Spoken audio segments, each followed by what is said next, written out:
Now then, have you ever answered the telephone only to find there's no one on the line? It's very, very annoying, as you'll know. You may have then been a victim, of course, of a silent call. They happen when automatic dialing machines ring potential customers, but there aren't enough call centre staff to then take the calls when they actually get through. Well, Breakfast looked into the nuisance calls last year, and our report led to the watchdog Ofcom promising to take action. 1 year on, has anything changed? Graham Satchel's been finding out.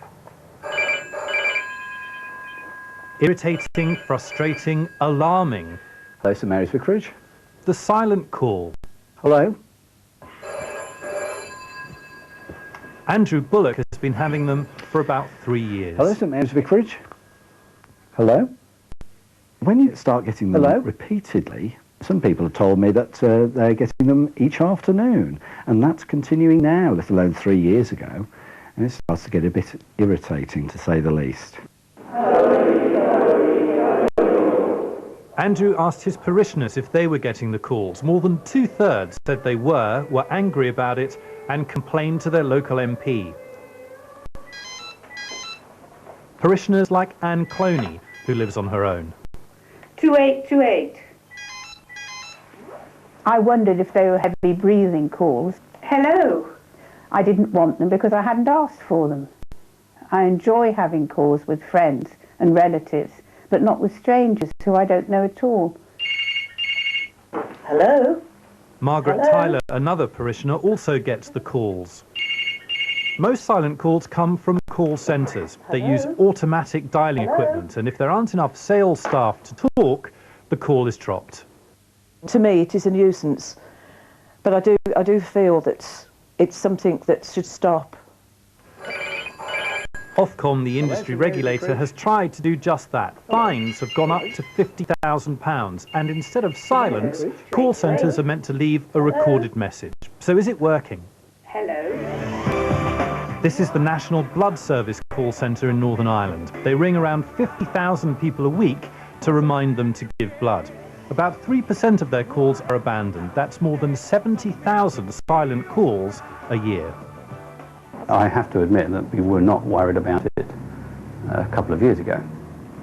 We became very conscious of it in the debate a year ago, and we tried very hard to do something about it, and we have done. And this is what they have done. Hello, this is a recorded message on behalf of the National Blood Service. A recorded message instead of silence. But was unable to talk to you. But the National Blood Service is the only call centre we could find now following Ofcom's rules.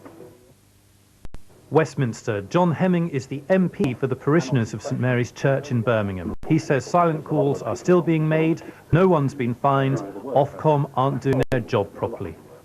They're failing in their legal duty. They have a statutory duty to deal with telephone nuisance, and they're not doing it.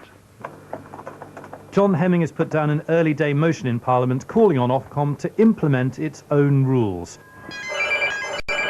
Ofcom says it is in the process of making sure companies comply, but in the meantime, millions of people are still getting silent calls. Graham's with us now. It's amazing, Graham, that it's still going on, isn't it? It is exasperating, I think, for people who've campaigned for it, and obviously for people who are still getting these calls. It was a year ago tomorrow that Ofcom first proposed getting tough on silent calls, introducing this new fine, £50,000 if you're found making them. And the key thing they introduced was that instead of getting a silent call if a call was dropped, you'd get a recorded message. As I said in the piece there, we could only find one call centre. I'm happy to be proved wrong about this, but only one call centre who's actually introduced it. So a year on, it seems to us that not much has changed. Are Ofcom promising to do anything about it now that we've reminded them? Ofcom say they are taking this seriously and that they're working through a process and that they have to do things properly and it takes time. They started what they're calling an industry-wide investigation in June of this year. We're now nearly in November, and they're saying they're nearly at the end of that investigation to see if people are complying. Watch this space, there may be an announcement in a week or so. But, as I say, it's a year on. and people are getting very frustrated about all this. Okay, Graham, thank you very much. Graham, as you can see, is with us now. It's quite unbelievable, Graham, that 1 year on this is still happening. We've been reporting this for more than 2 years now. Almost 3 years ago, I think I did the first piece on this. And Ofcom, a year ago tomorrow, introduced these rules or proposals for these rules to try and get rid of silent calls, an increase in the fines up to £50,000 if you were caught doing it. And the key thing, I think, is to leave this recorded message. So if you can't get through, if the call centre doesn't get through, instead of silence, which people do find menacing and troubling, there is at least this recorded message so you know who's doing it. As I said in that piece, we've only been able to find one call centre so far, almost a year on, who is actually doing this. I'm happy to be proved wrong about that.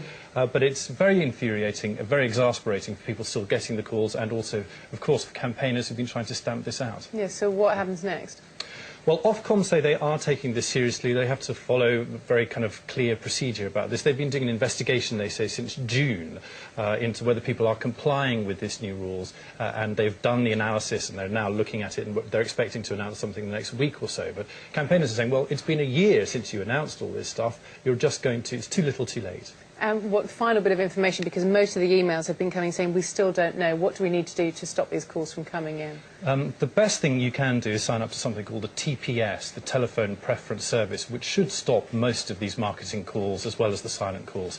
There will actually be, there is now a link to it on our website, bbc.co.uk/breakfast. If you go there and you follow the instructions, it's very easy to sign up and the call should stop. OK, well, let's hope we don't see you in a year's time then on the matter. Graham, thank you very much for now. Thank you. Well, Graham is with us now. Graham, we've just been looking at the emails coming in with lots of people saying even when we sign up to TPS, the Telephone Preference Service, we're still getting calls. And I find this astounding, given that, as you say, it's 1 year on. Yeah. The Telephone Preference Service isn't infallible, but it will cut out most of the calls, these unwanted marketing calls, and particularly the silent calls. The trouble with it is, if you've ever had one of those forms where it says tick this box if you don't want to be called, and you miss it, then they feel free to call you if you're a customer of theirs. That's where sometimes the TPS doesn't work. But the TPS is good, and if you do sign up to it, it will stop most of the calls. But as you say, this has been a year now, a year tomorrow, since Ofcom first proposed these rules to try and get rid of silent calls. And as you see there, people are still getting them. Campaigners are terribly frustrated that Ofcom don't seem to be acting quickly enough. Is this holiday motion, with breakfast's name on it, in Parliament going to get anywhere?